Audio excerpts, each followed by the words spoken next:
வணக்கம். 2026 சட்டப்பேரவை தேர்தலை பற்றி நாம் தொடர்ந்து விவாதித்துக் கொண்டிருக்கிறோம். ஏன் விவாதிக்க வேண்டும்? திமுக என்ற தீய சக்தி தப்பித்தவறி கூட ஆட்சிக்கு வந்துவிடக்கூடாது என்பதில் தமிழகத்தின் வாக்காளர் பெருமக்கள் அத்தனை பேரும் கவனமாக இருக்க வேண்டும்.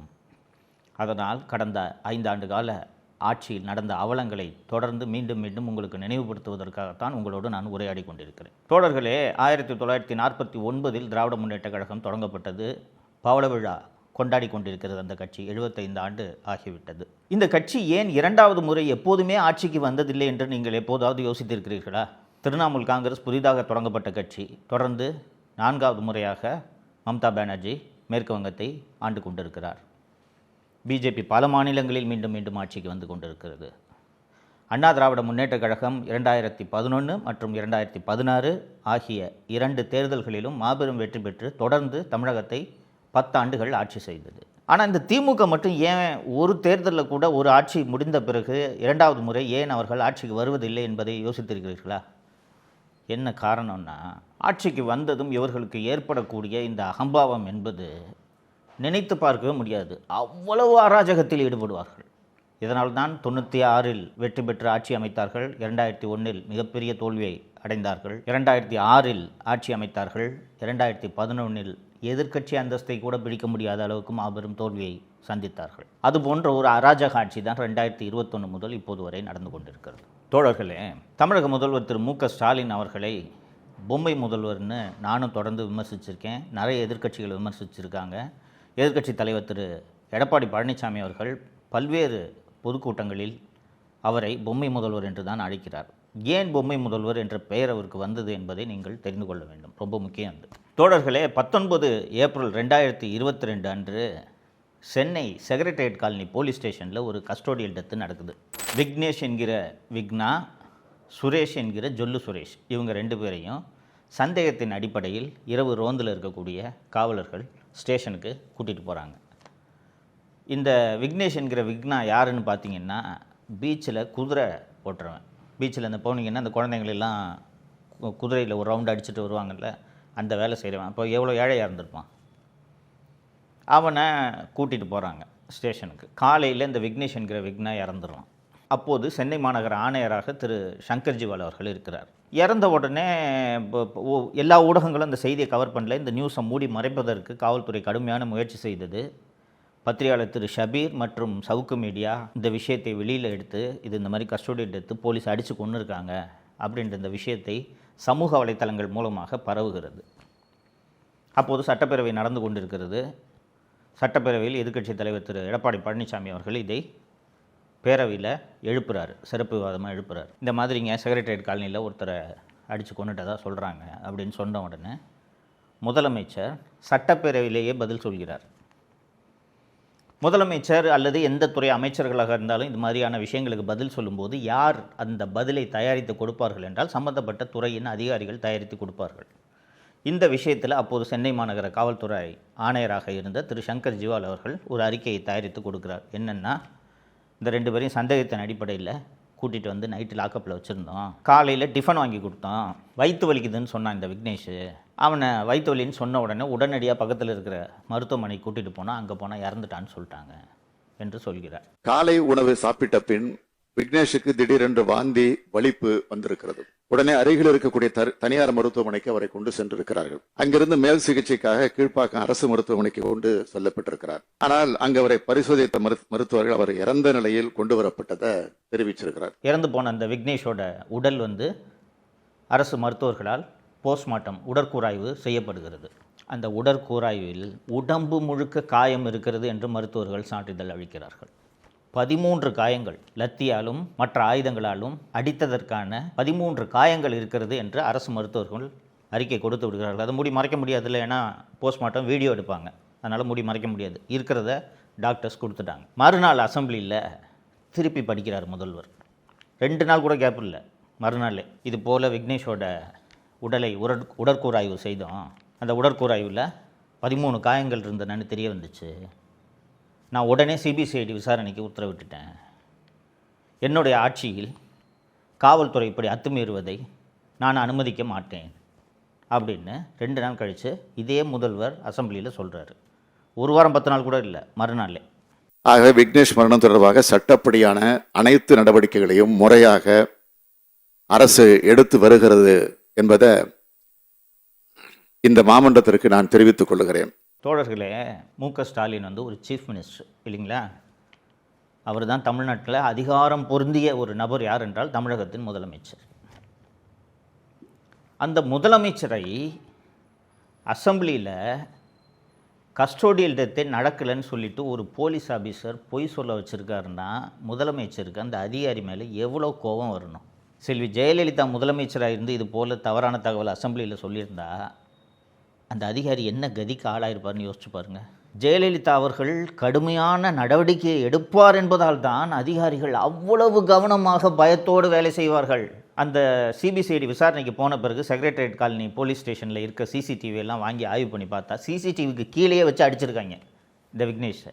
அப்போ இதற்கெல்லாம் இவ்வளவு ஆதாரம் இருந்தும் காவல்துறை அந்த விக்னேஷை அடித்து கொல்லலைன்ட்டு ஒரு அதிகாரி பொய்யா ஒரு அறிக்கை கொடுக்குறாரு. இதை போய் என்னை அசெம்பிளியில் வாசிக்க வச்சுட்டியே, சட்டப்பேரவையில் படிப்பது வரலாற்று ஆவணம், ஒரு முதலமைச்சரான என்னை பொய் சொல்ல வைத்து விட்டாயே என்று அந்த சங்கர் ஜிவால் மேலே எவ்வளவு கோபம் வந்திருக்கணும் மு.க.ஸ்டாலினுக்கு. ஆனால் கூச்சமே இல்லாமல் 2 நாள் கழித்து பாருங்கள், நான் சிபிசிஐடி விசாரணைக்கு உத்தரவிட்டு விட்டேன் என்று ஒரு அறிக்கையை படித்துவிட்டு சிபிசிஐடி விசாரணைக்கு அதை மாற்றிவிட்டார்கள். அந்த சங்கர் ஜிவாலை தண்டிச்சிருக்கணுமா இல்லையா? சஸ்பெண்ட் பண்ணியிருக்கணுமா இல்லையா? சங்கர் ஜிவால் மீது துறை ரீதியான நடவடிக்கை எடுத்தது.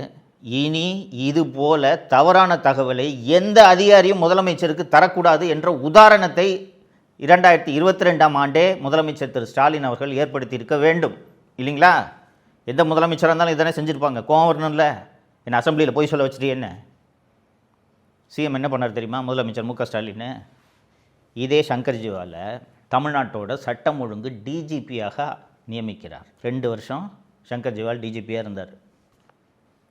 2 வருஷம் முடிஞ்சு சங்கர் ஜிவால் டிஜிபி பதவி எல்லாம் இருந்து முடிந்த பிறகு அதற்கு பிறகு அவருக்கு ரிவார்டு, அதான் முக்கியம்.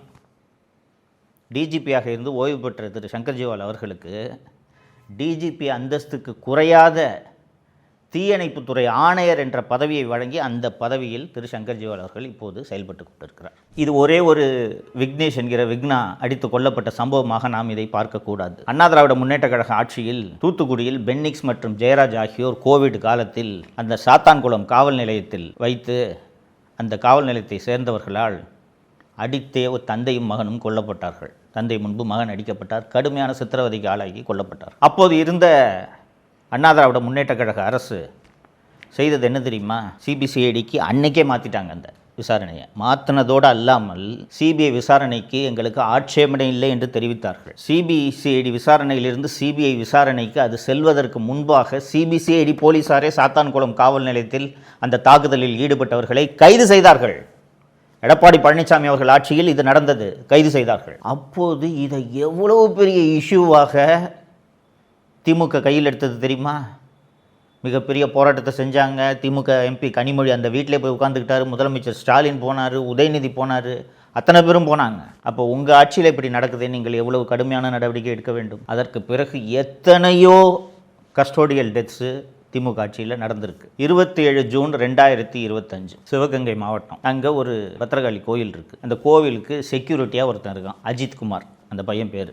அந்த கோவிலுக்கு தனது தாயோடு சாமி கும்பிட வர்ற நிக்கிதா என்ற பெண்ணு பக்கத்தில் இருக்க போலீஸ் ஸ்டேஷனில் போய் இந்த மாதிரி என் காரை பார்க் பண்ணுறதுக்கு அந்த பையன்ட்ட அந்த செக்யூரிட்டியாக இருந்தவன்ட்ட கொடுத்தேன். அந்த பையன் அது உள்ளே இருந்த நகையை திருடிட்டான். நகை எப்போ திருட்டு போச்சுன்றது எங்களுக்கு தெரியும். நான் போகிற வழியில் நான் காரை நிறுத்தி செக் பண்ணேன். செக் பண்ணும்போது என் நகை காணா போச்சுன்றது எனக்கு தெரிய வந்துச்சுன்னு போய் போலீஸ் ஸ்டேஷனில் கம்ப்ளைண்ட் கொடுக்குறாங்க. அந்த புகார் உண்மையாக கூட இருக்கலாம். ஃபஸ்ட்டு வேலை என்ன? எஃப்ஐஆர் பண்ணுமா இல்லையா? எஃப்ஐஆர் கூட பதிவு செய்யாமல் காவல் நிலையத்தைச் சேர்ந்த மானாமதுரை சப்டிவிஷன் டிஎஸ்பியாக இருந்த திரு சண்முகசுந்தரம் அவர்களோட ஸ்பெஷல் டீம் எந்த ஸ்பெஷல் டீமாக இருந்தாலும் ஒரு சப் இன்ஸ்பெக்டர் கீழே தான் ஸ்பெஷல் டீம் இயங்கும். அன்றைக்கி sub inspector leave. Sub inspector கூட இல்லாமல் 5 காவலர்கள் மட்டும் சேர்ந்து எஃப்ஐஆர் கூட இல்லாமல் அந்த அஜித்குமாரை கூட்டிகிட்டு போய் கோயிலே வச்சு அடிக்கிறாங்க. லத்தியெல்லாம் உடையுது. வாயில் மிளகாத்தூளை போடுறாங்க, ஆணுறுப்பில் மிளகாத்தூளை போடுறாங்க. அட்டின்னு அடித்து செத்தே போகிறான் அஜித்குமார். அண்ணா திராவிட முன்னேற்ற கழகம் தான் இந்த வழக்கை சிபிஐ விசாரணைக்கு மாற்ற வேண்டும் என்று மதுரை உயர்நீதிமன்ற கிளையில் வழக்கு தொடுத்து உயர்நீதிமன்றம் இதை சிபிஐ விசாரணைக்கு மாற்ற வேண்டும் என்று உத்தரவிட்டது. அதற்கு பிறகு சம்பந்தப்பட்ட காவலர்கள் எல்லாம் கைது செய்யப்பட்டு சிபிஐ முதல் கட்ட குற்றப்பத்திரிகை தாக்கல் செய்திருக்கிறது. அடுத்து இப்போது விசாரித்ததில் சிபிஐ கடைசியாக தாக்கல் செய்த அறிக்கையில் நகையே காணா போல, நிகிதா கொடுத்த கம்ப்ளைண்ட் போய் கம்ப்ளைண்ட்டுன்னு தெரிய வந்துருச்சுன்ட்டு சிபிஐ விசாரணை அறிக்கையில் தெரிவிச்சிருச்சு. தோழர்களே, திமுக ஆட்சியினாலே அராஜகம்ன்ட்டு நான் தொடக்கத்தில் சொன்னேன். திமுகவினரை தவிர காவல்துறையினரும் எப்படிப்பட்ட அராஜகங்களில் ஈடுபடுகிறார்கள் பார்த்தீர்களா? நான் இப்போ சொன்னது விக்னேஷ் என்கிற விக்னா மற்றும் அஜித்குமார் ஆகியோர் இந்த 2 விவகாரங்களையும் ஒரு உதாரணத்துக்காக சொன்னேன். இது போல் பல்வேறு கஸ்டோடியல் டெத்ஸு இந்த 5 ஆண்டுகளில் நடந்திருக்கிறது. இது போல் சம்பவங்கள்லாம் நடக்குது. சம்பந்தப்பட்ட காவல்துறையினருக்கு கடுமையான தண்டனையை வழங்குவேன் என்று முதலமைச்சர் கடுமையாக இரும்பு கரம் கொண்டு நடவடிக்கை எடுத்திருந்தால் இப்படி இத்தனை அப்பாவிகள் செத்திருப்பார்களா? ஒருத்தன் பீச்சில் குதிரை ஓட்டுறவன் விக்னேஷ், இன்னொருத்தன் கோவிலில் செக்யூரிட்டி, ப்ரைவேட் செக்யூரிட்டி கார்டு 12,000 சம்பளம் வாங்குவான். அவன் செய்யாத திருட்டுக்காக 5 காவலர்கள் அவனை அடித்தே கொள்கிறார்கள் என்றால் காவல்துறைக்கு எந்த அளவுக்கு துணிவு வந்திருக்கிறது? இந்த காவல்துறையை கட்டுப்படுத்த முடியாத, கட்டுப்படுத்த அதிகாரமற்ற, கட்டுப்படுத்த திறனற்ற ஒரு முதல்வரை பொம்மை முதல்வர் என்று சொல்லாமல் வேறு எப்படி சொல்வது? சாதாரண பொதுமக்களுக்கு பாதுகாப்பே கிடையாது தோழர்களே. இன்னும் வரக்கூடிய நாட்களில் நான் தொடர்ந்து பேசுவேன். திமுகவை எதிர்த்து பேசினாலே பொய் வழக்கில் காவல்துறை கைது செய்கிறது. காவல்துறையை கிட்டத்தட்ட திமுகவின் கூலிப்படையாகவே தமிழக முதல்வர் மாற்றிவிட்டார். ஏன்னா எந்த காவல்துறை அதிகாரி மீதும் நடவடிக்கை எடுப்பதில்லை அப்படின்றத பல்வேறு சம்பவங்களில் நாம் பார்த்துருக்கோம். இந்த சம்பவங்களும் உதாரணம். அதனால் சாதாரண பொதுமக்களுக்கு பாதுகாப்பு இல்லாமல் எதிர்த்து குரல் கொடுப்பவர்களை காவல்துறையை வைத்து வேட்டையாடி காவல்துறையை ஒரு கூலிப்படையாகத்தான் திமுக அரசு இந்த 5 ஆண்டுகளாக பயன்படுத்தி வந்திருக்கிறது என்பதை பல்வேறு சம்பவங்களில் நீங்களே பார்த்திருப்பீர்கள். இப்போது இந்த ஆட்சி மீண்டும் தொடர்ந்தால் காவல்துறை மக்களுக்கு பாதுகாப்பு தர வேண்டும். ஆனால் காவல்துறை கூலிப்படையாக மாறி இது போல செயல்பட்டால் அஜித்குமார்களும் விக்னேஷ் என்கிற விக்னாக்களும் மீண்டும் அடுத்த ஆட்சியிலும் தொடர்வார்களா இல்லையா என்பதை நீங்கள் அத்தனை பேரும் சிந்திக்க வேண்டும். 2026 வாக்களிக்கும் போது, வாக்குச்சாவடிக்கு செல்லும் போது தப்பித்தவறி கூட உதயசூரியன் மற்றும் அதன் கூட்டணி கட்சிகளுக்கு வாக்களித்து விடக்கூடாது என்பதை நீங்கள் மனதில் வைக்க வேண்டும். மீண்டும் இந்த காட்டாட்சி தொடர்ந்தால் தமிழகத்தை யாராலும் காப்பாற்ற முடியாது என்பதை நீங்கள் மனதில் வைத்துக்கொள்ள வேண்டும். அதற்காக தான் இந்த விழிப்புணர்வு வீடியோ. தொடர்ந்து விவாதிப்போம். நன்றி. தமிழகத்தை காப்போம். உலக தமிழ் சொந்தங்களுக்கு வணக்கம். நான் ராஜவேல் நாகராஜன். பேசு தமிழா பேசு வலையொலியுடைய வளர்ச்சிக்கு நீங்களும் உறுதுணையாக இருக்கணும்னு நினச்சிங்கன்னா இந்த வீடியோடைய டிஸ்கிரிப்ஷனில் இருக்கக்கூடிய ரேசர் பே லிங்கை கிளிக் பண்ணுங்கள். அந்த லிங்க்கில் போயிட்டு உங்களுக்கு விருப்பமான தொகையை பேசு தமிழா பேசுவனுடைய வளர்ச்சிக்கு உங்களுடைய பங்களிப்பாக நீங்கள் கொடுக்கலாம். நன்றி, வணக்கம்.